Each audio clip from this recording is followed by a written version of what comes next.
Prime Asia television ਦੇਖ ਰਹੇ ਹੋ ਤੁਸੀਂ ਤੇ ਮੈਂ ਹਾਂ ਆਨੰਦਪ੍ਰੀਤ ਸਿੰਘ। ਕਿਸਾਨਾਂ ਨੇ 26-27 ਨਵੰਬਰ ਨੂੰ ਦਿੱਲੀ ਚੱਲਣ ਦਾ ਜਿਹੜਾ ਫੈਸਲਾ ਉਹ ਲੈ ਲਿਆ ਹੈ। ਅਸੀਂ ਖੜੇ ਹਾਂ ਸ਼ੰਭੂ ਮੋਰਚੇ ਦੇ ਉੱਤੇ। ਦੀਪ ਸਿੱਧੂ ਸਾਡੇ ਨਾਲ ਹੈ। ਦੀਪ ਸਿੱਧੂ ਤੋਂ ਜਾਣਦੇ ਹਾਂ ਕਿ 26-27 ਨੂੰ ਦਿੱਲੀ ਕਿਸਾਨਾਂ ਨਾਲ ਚੱਲਣਗੇ ਜਾਂ ਨਹੀਂ। ਦੀਪ ਵੀ ਸਵਾਗਤ ਹੈ ਤੁਹਾਡਾ ਪ੍ਰਾਈਮ ਏਸ਼ੀਆ ਦੇ ਉੱਤੇ। ਧੰਨਵਾਦ ਬਾਈ। 26-27 ਨੂੰ ਕਿਸਾਨਾਂ ਨੇ ਕਹਿਤਾ ਦਿੱਲੀ ਚੱਲੋ, ਕੀ ਲੱਗਦਾ ਕਿ ਹੁਣ ਤੁਹਾਨੂੰ ਦਿੱਲੀ ਜਾਣ ਲਈ ਤਿਆਰ ਹੈ ਕਿਸਾਨਾਂ ਦੇ ਨਾਲ ਤੁਸੀਂ? ਬਿਲਕੁਲ ਜੀ, ਬਿਲਕੁਲ ਜਾਵਾਂਗੇ। ਔਰ ਜਦੋਂ ਮਕਸਦ ਇੱਕ ਆ, ਸਾਡਾ ਦੁਸ਼ਮਣ ਇੱਕ ਆ, ਤੇ ਉਹ ਲੜਾਈ ਫਿਰ ਇਕੱਠੇ ਹੀ ਲੜਾਂਗੇ।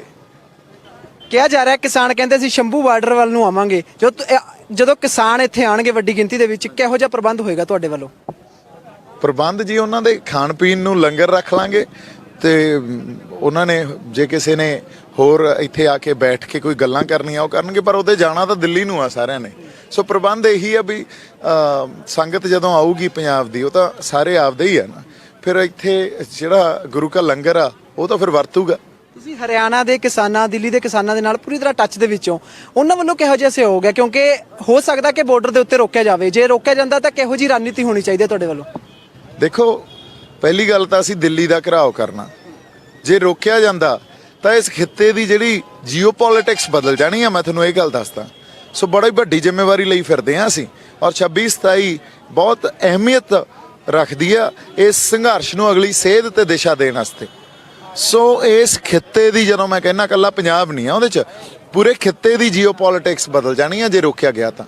ਸੋ ਸਰਕਾਰ ਨੂੰ ਚਾਹੀਦਾ ਵੀ ਗੱਲ ਸੁਣੇ, ਲੋਕਾਂ ਦੀ ਗੱਲ ਆ, ਇਹ ਲੋਕ ਸਫ਼ਰ ਕਰ ਰਹੇ ਆ, ਉਹਨਾਂ ਦੀ ਗੱਲ ਸੁਣੇ ਤੇ ਪੱਕੇ ਹੱਲ ਦੇਵੇ ਪੰਜਾਬ ਨੂੰ ਕੋਈ। ਅਦਰਵਾਈਜ਼ ਮਸਲੇ ਹੱਲ ਨਹੀਂ ਹੋਣੇ। ਇੱਕ ਪਾਸੇ ਤਾਂ ਬਾਈ ਦੇਖਿਆ ਜਾਂਦਾ ਕਿ ਕਿਸਾਨਾਂ ਨੇ ਸੰਘਰਸ਼ ਕੀਤਾ ਹੋਇਆ, ਕਿਸਾਨਾਂ ਦੀ ਮੰਗਾਂ ਨੂੰ ਸਰਕਾਰ ਮੰਨਦੀ, ਪਰ ਦੂਜੇ ਪਾਸੇ ਕੇਂਦਰ ਆਪਣੀ ਮੰਗਾਂ ਕਿਸਾਨਾਂ ਨੂੰ ਮਨਾ ਰਹੀ ਹੈ। ਇਹਨੂੰ ਕਿੱਦਾਂ ਦੇਖਦੇ ਹੋ ਤੁਸੀਂ? ਬਾਈ ਇਹੀ ਦੇਖੋ, ਸਾਡੀ ਲੜਾਈ ਆ ਜਿਹੜੀ ਉਹ ਸਰਕਾਰ ਨਾਲ ਆ, ਦਿੱਲੀ ਸਰਕਾਰ ਨਾਲ ਆ।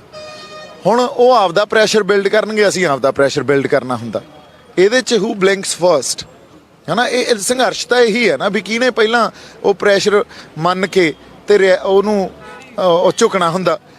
ਹਮੇਸ਼ਾ ਹੀ ਇਹ ਹੋਇਆ ਵੀ ਸਾਨੂੰ ਲੋਕਾਂ ਦੇ ਦਬਾਅ ਹੇਠ ਜਾਂ ਇਹ ਕਹਿ ਕੇ ਵੀ ਦੇਖੋ ਪੰਜਾਬ ਦਾ ਨੁਕਸਾਨ ਹੋ ਰਿਹਾ, ਆਰਥਿਕ ਬਹੁਤ ਵੱਡਾ ਨੁਕਸਾਨ ਹੋ ਗਿਆ, ਇਹੋ ਜਿਹੀਆਂ ਗੱਲਾਂ ਕਹਿ ਕੇ ਡਰਾ ਲੈਂਦੇ ਆ। ਪਰ ਜਦੋਂ ਐਡਾ ਵੱਡਾ ਉਭਾਰ ਆਇਆ, ਇੱਕ ਸੰਘਰਸ਼ 'ਚ ਅਸੀਂ ਬੈਠੇ ਹਾਂ, ਸਰਕਾਰ ਨਾਲ ਲੜ ਰਹੇ ਹਾਂ, ਫਿਰ ਛੋਟੇ ਮੋਟੇ ਨੁਕਸਾਨ ਝੱਲਣੇ ਪੈਣਗੇ। ਇੱਕ ਰੋਟੀ ਘੱਟ ਖਾ ਲਾਂਗੇ, ਪਰ ਜੇ ਲੜਨਾ ਤਾਂ ਫਿਰ ਅੰਦਰ ਦ੍ਰਿੜਤਾ ਹੋਣੀ ਚਾਹੀਦੀ ਹੈ ਸਾਡੇ ਵੀ ਹੁਣ ਪੱਕੇ ਤੌਰ ਤੇ ਆਪਦੇ ਜਿਹੜੇ ਮਸਲੇ ਆ ਸਾਡੇ ਕਿਸਾਨੀ ਨਾਲ ਰਿਲੇਟਡ, ਮਜ਼ਦੂਰਾਂ ਨਾਲ ਰਿਲੇਟਡ, ਉਹਨਾਂ ਦਾ ਹੱਲ ਲੱਭੀਏ। ਜੀ ਭਾਈ, ਹੁਣ ਪੰਜਾਬ ਦੇ ਬਹੁਤ ਸਾਰੇ ਲੋਕ ਤੁਹਾਡੇ ਨਾਲ ਜੁੜੇ ਹੋਏ ਨੇ। ਤੁਸੀਂ ਕੀ ਮੰਨਦੇ ਹੋ ਕਿ ਜਿਸ ਤਰੀਕੇ ਦੇ ਨਾਲ ਕਿਸਾਨਾਂ ਨੇ ਫੈਸਲਾ ਲਿਆ ਕਿ ਅਸੀਂ ਰੇਲ ਗੱਡੀਆਂ ਦੇ ਵਿੱਚ, ਜਿਹੜੀ ਮਾਲ ਗੱਡੀਆਂ ਤਾਂ ਪਹਿਲਾਂ ਅਲਾਉਡ ਕਰਤਾ ਸੀ ਕਿਸਾਨਾਂ ਵੱਲੋਂ, ਉਹ ਕਹਿੰਦੇ ਸੀ ਹੁਣ ਯਾਤਰੂ ਰੇਲ ਗੱਡੀਆਂ ਵੀ ਚੱਲਣ ਦਿੰਦੇ ਆ, ਇਹਨੂੰ ਫੈਸਲੇ ਨੂੰ ਤੁਸੀਂ ਕਿੱਦਾਂ ਦੇਖਦੇ ਹੋ? ਦੇਖੋ, ਸਾਡੇ ਕੋਲੇ ਬਹੁਤ ਵੱਡਾ ਇੱਕ ਪ੍ਰੈਸ਼ਰ ਪੁਆਇੰਟ ਸੀ, ਹੈ ਨਾ। ਅਸੀਂ ਹਮੇਸ਼ਾ ਹੀ ਮੈਂ ਇਹ ਗੱਲ ਕਹੀ ਆ ਵੀ ਪਹਿਲਾਂ ਤਾਂ ਲੜਾਈ ਅਸੀਂ ਉਹ ਪੁਰਾਣੇ ਢੰਗ ਤਰੀਕਿਆਂ ਨਾਲ ਲੜ ਰਹੇ ਹਾਂ, ਹੈ ਨਾ, ਕੁੰਡੇ ਹਥਿਆਰਾਂ ਨਾਲ ਲੜ ਰਹੇ ਹਾਂ। ਸਾਨੂੰ ਆਪਦੇ ਹਥਿਆਰ ਤਿੱਖੇ ਕਰਨੇ ਪੈਣੇ ਆ। ਫਿਰ ਇੱਕ ਪ੍ਰੈਸ਼ਰ ਬਿਲਡ ਹੋ ਗਿਆ ਸਰਕਾਰ ਤੇ ਪ੍ਰੈਸ਼ਰ ਸੀ ਨਾ। ਉਹ ਸਰਕਾਰ ਕਹਿੰਦੀ ਵੀ ਅਸੀਂ ਨਹੀਂ ਚਲਾਉਣੀਆਂ ਮਾਲ ਗੱਡੀਆਂ ਜਦੋਂ ਤੱਕ ਤੁਸੀਂ ਪੈਸੇਂਜਰ ਟ੍ਰੇਨਸ ਨਾ ਚਲਾਓ, ਯਾਤਰੂ ਰੇਲ ਗੱਡੀਆਂ ਨਾ ਚਲਾਓ। ਹੁਣ ਉੱਥੇ ਈਵਨ ਮਾਲ ਗੱਡੀਆਂ ਦੀ ਗੱਲ ਕਰਦੇ ਆ ਵੀ ਪੰਜਾਬ ਜੇ ਦਿੱਲੀ ਤੇ ਨਿਰਭਰ ਰਹੂਗੀ, ਉਹਨਾਂ ਦੇ ਮੋਢਿਆਂ ਤੇ ਚੜ੍ਹ ਕੇ ਸੰਘਰਸ਼ ਲੜੂਗੀ, ਫਿਰ ਕਿੱਥੋਂ ਸੰਘਰਸ਼ ਲੜ ਲਾਂਗੇ ਅਸੀਂ? ਨਹੀਂ ਆਉਂਦਾ ਯੂਰੀਆ, ਨਾ ਆਉਣ ਦਿਓ, ਝਾੜ ਹੀ ਘਟ ਜੂ ਨਾ, ਹੋਰ ਤਾਂ ਕੁਝ ਨਹੀਂ ਹੁੰਦਾ। ਸੋ ਇਸ ਕਰਕੇ ਜਦੋਂ ਮੈਨੂੰ ਲੱਗਦਾ ਕਿ ਜਿਸ ਤਰੀਕੇ ਦੇ ਨਾਲ ਪੰਜਾਬ ਦੇ ਵਿੱਚ ਇੰਡਸਟਰੀ ਆ, ਉਸ ਨੂੰ ਵੀ ਬਹੁਤ ਘਾਟਾ ਪੈ ਰਿਹਾ ਸੀ, ਲੱਗਦਾ ਨਹੀਂ ਕਿ ਜੇ ਕਿਸਾਨਾਂ ਦੇ ਨਾਲ ਵਪਾਰੀਆਂ ਦਾ ਇੱਕ ਕਲੈਸ਼ ਪੈਦਾ ਹੋ ਜਾਂਦਾ ਤਾਂ ਪੰਜਾਬ ਦੇ ਵਿੱਚ ਸੰਘਰਸ਼ ਹੋਰ ਨੀਚੇ ਵੱਲ ਜਾਂਦਾ, ਨਾ ਕਿ ਉੱਪਰ ਵੱਲ ਜਾਂਦਾ? ਬਾਈ ਜੀ, ਗੱਲ ਐ ਆ ਵੀ ਪਹਿਲਾਂ ਤਾਂ ਵਪਾਰੀ ਤਾਂ ਨਹੀਂ ਸੰਘਰਸ਼ ਕਰ ਰਹੇ। ਵਪਾਰੀ ਇੱਕ ਮਿੰਟ, ਅੱਜ ਨਹੀਂ ਹੋ ਨਹੀਂ ਸਕਦਾ ਹੁੰਦਾ, ਕਿਉਂਕਿ ਜਿਸ ਤਰੀਕੇ ਦੇ ਨਾਲ ਆਪਾਂ ਦੇਖਦੇ ਹਾਂ, ਜਦੋਂ ਕਿਸਾਨਾਂ ਦੀ ਮੀਟਿੰਗ ਹੋਈ ਕਿਸਾਨ ਭਵਨ ਦੇ ਵਿੱਚ, ਉਦੋਂ ਜਿਹੜੇ ਰਿਲਾਇੰਸ ਦੇ ਪੰਪ ਦੇ ਮਾਲਕ ਸੀਗੇ, ਉਹਨਾਂ ਵੱਲੋਂ ਆ ਕੇ ਹੱਲਾ ਗੁੱਲਾ ਕੀਤਾ ਗਿਆ ਕਿ ਸਾਡੇ ਜਿਹੜਾ ਰੋਜ਼ੀ ਰੋਟੀ ਆ ਤੁਸੀਂ ਉਸ ਨੂੰ ਨਾ ਖੋ, ਕਿਉਂਕਿ ਇਸ ਤਰੀਕੇ ਦੇ ਨਾਲ ਵਪਾਰੀ ਵੀ ਉੱਠ ਸਕਦੇ ਸੀ। ਫਿਰ ਨਹੀਂ, ਦੇਖੋ, ਉੱਠਣ ਦਿਓ। ਅੱਜ ਅਸੀਂ ਆਪਦੀ ਧਰਤੀ, ਆਪਦੀ ਜ਼ਮੀਨ ਬਚਾਈ ਜਾਂਦੇ ਆ। ਜ਼ਮੀਨ ਬਚੂਗੀ, ਜਿਸ ਕਿਸਾਨ ਅੰਨਦਾਤਾ ਬਚੂਗਾ ਤਾਂ ਇਹਨਾਂ ਨੂੰ ਰੋਟੀ ਮਿਲੂ ਨਾ, ਹੋਰ ਕਿਸੇ ਨੂੰ ਰੋਟੀ ਮਿਲੂ। ਜੇ ਉਹੀ ਨਾ ਬਚਿਆ, ਫਿਰ ਇਹ ਰੋਟੀਆਂ ਤੇਲ ਵੇਚ ਕੇ ਖਾਣਗੇ। ਤੇਲ ਤਾਂ ਨਹੀਂ ਪੀਣ ਲੱਗ ਗਏ ਨਾ। ਇਹ ਗੱਲ ਤਾਂ ਫਿਰ ਸਮਝਣ ਵਾਲੀ ਆ ਵੀ ਜਦੋਂ ਤੁਸੀਂ ਸਾਡੀ ਧਰਤੀ ਤੇ ਆ ਕੇ, ਜਿਹਦੇ ਪਿੱਛੇ ਐਡਾ ਵੱਡਾ ਇਤਿਹਾਸ ਪਿਆ, ਸਾਡਾ ਸੱਭਿਆਚਾਰ ਸਦੀਆਂ ਤੋਂ ਇਵੋਲਵ ਹੋ ਕੇ ਇੱਕ ਪ੍ਰਕਿਰਿਆ ਚੋਂ ਲੰਘ ਕੇ ਇੱਕ ਸੱਭਿਆਚਾਰ ਬਣਿਆ, ਉਹ ਧਰਤੀ ਵੀ ਲੈ ਜਾਓਗੇ, ਉਹ ਸੱਭਿਆਚਾਰ ਵੀ ਲੈ ਜਾਓਗੇ। ਤੇ ਤੁਸੀਂ ਕਹੋਗੇ ਅਸੀਂ ਤੇਲ ਵੇਚ ਕੇ ਸਾਨੂੰ ਨੁਕਸਾਨ ਹੋਈ ਜਾਂਦਾ, ਵੇਚਣ ਤੋਂ ਰੋਕ ਰਹੇ ਹੋ। ਇਹ ਤਾਂ ਕੋਈ ਗੱਲ ਨਹੀਂ ਹੋਈ ਨਾ। ਅਗਲੇ ਤੇ ਤਾਂ ਤੁਸੀਂ ਗਲਮਿਆਂ 'ਚ ਹੱਥ ਪਾਈ ਬੈਠੇ ਹੋ ਤੇ ਤੁਸੀਂ ਕਹਿ ਰਹੇ ਹੋ ਮੈਂ ਤੇਲ ਵੇਚਣਾ। ਹਜੇ ਰਿਲਾਇੰਸ ਵਾਲਿਆਂ ਨੇ ਆ ਕੇ ਹੱਲਾ ਗੁੱਲਾ ਕੀਤਾ, ਕਰੀ ਜਾਣ ਦਿਓ। ਜਦੋਂ ਸੰਘਰਸ਼ ਲੜੇ ਜਾਂਦੇ ਆ ਸਰਕਾਰਾਂ ਦੇ ਵਿਰੁੱਧ, ਹਕੂਮਤਾਂ ਦੇ ਵਿਰੁੱਧ। ਰਿਲਾਇੰਸ ਤੋਂ ਪੰਪ ਤੋਂ ਜਿਹੜਾ ਕਿਸਾਨਾਂ ਨੇ ਧਰਨਾ ਚੱਕ ਲਿਆ ਉਹ ਗਲਤ ਸੀਗਾ ਕਿਸੇ ਨਾ ਕਿਤੇ ਹੱਦ ਤੱਕ, ਤੁਸੀਂ ਮੰਨਦੇ ਹੋ ਇਸ ਗੱਲ ਨੂੰ? ਦੇਖੋ ਆਏ ਆ ਵੀ ਸੰਘਰਸ਼ ਦੇ ਬੜੇ ਵਹਿਣ ਹੁੰਦੇ ਆ। ਇੱਕ ਪਾਸੇ ਅਸੀਂ ਰੇਲ ਗੱਡੀਆਂ ਰੋਕੀਆਂ, ਇੱਕ ਪਾਸੇ ਅਸੀਂ ਇਹਨਾਂ ਦੇ ਰਿਲਾਇੰਸ ਦੇ ਜਿਹੜੇ ਪੰਪ ਸੀ ਉਹ ਰੋਕੇ, ਹਨਾ। ਇੱਕ ਪਾਸੇ ਅਸੀਂ ਮੋਰਚਿਆਂ ਤੇ ਬੈਠੇ ਆ, ਟੋਲ ਪਲਾਜ਼ਿਆਂ 'ਚ ਬੈਠੇ ਆ। ਇਹ ਵੱਖਰੇ ਵੱਖਰੇ ਪ੍ਰੈਸ਼ਰ ਪੁਆਇੰਟਸ ਆ। ਤਾਂ ਤੁਸੀਂ ਕਿਤੋਂ ਵੀ ਇੱਕ ਪ੍ਰੈਸ਼ਰ ਪੁਆਇੰਟ ਰਿਲੀਜ਼ ਕਰੋਗੇ ਉਹਨਾਂ ਹੀ ਪ੍ਰੈਸ਼ਰ ਘਟ ਜਾਊਗਾ।